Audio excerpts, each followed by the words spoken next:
Good morning, liveweatherblogs.com meteorologist Bob Acanfrio here with today's tropical update for Monday, August 9th, 2010. Watching a couple features in the tropics this morning.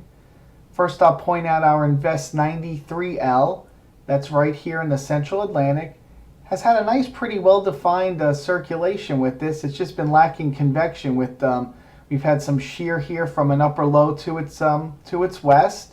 A lot of dry air, but this morning you're starting to see convection trying to wrap around that center. This could be well on its way to a tropical depression here in the next 24 hours. I'm going to close in on this system in a minute here to show you. Of immediate concern, but not big concern, is a little Invest closer to home here. This is Invest 94L, kind of a broad, weak area of low pressure off the east coast of Florida. Not really doing much right now. It's kind of intertwined with an upper level low here east of the Bahamas. It's kind of very weak. I'm going to watch this system as it moves across the peninsula of Florida and then gets into the Gulf of Mexico. Conditions not very favorable, especially with this upper level low near it.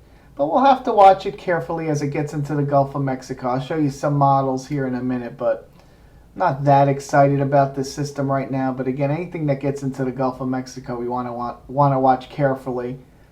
We have a tropical wave here in the eastern Caribbean, not doing much right now. Another tropical wave here kind of south of where Invest 93L is. A little bit of convection with it. We'll watch this system as it moves westward during the week. Wider view upper, this is the water vapor loop, and you can see, boy, it seems like so far this season it's been the season of upper lows and dry air. So we saw this one upper level low here west of Invest 93L, and that's been shearing this system off a bit, especially with dry air and shear. Then we now have another upper level low near Invest 94L, and you can see this 94L, with that dry air and this upper low here, it's not going to develop anytime soon. And then here's our other tropical wave. A little bit of, this is one to watch down the road right here. Okay, here's our close-up on our Invest 93L out in the central Atlantic. You can see first visible shots, nice circulation here. And you can see this convection trying to get now around the center. And if this could get going today a little bit, we could definitely see a tropical depression in the next 24 hours. So we'll watch that for development here.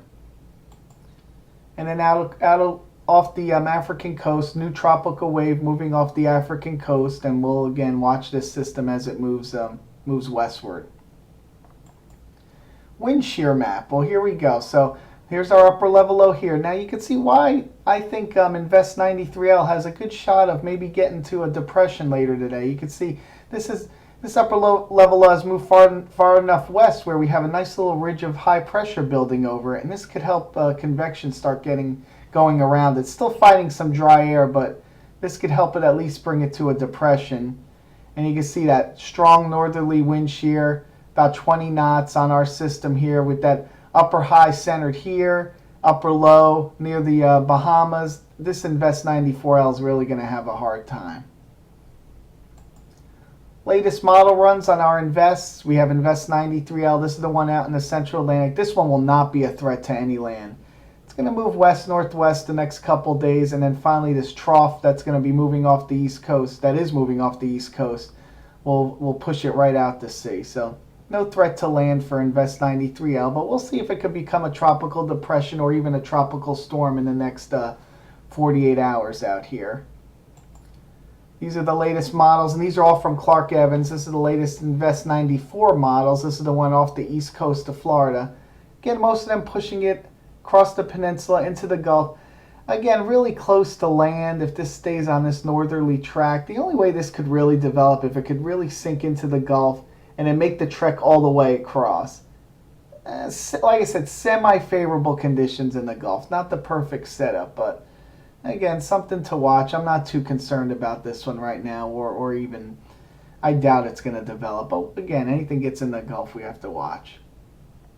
Euro model here. This is out Thursday. So this is just showing you, I want to show you our Invest out in the central Atlantic. Here it is right here showing up on the Euro.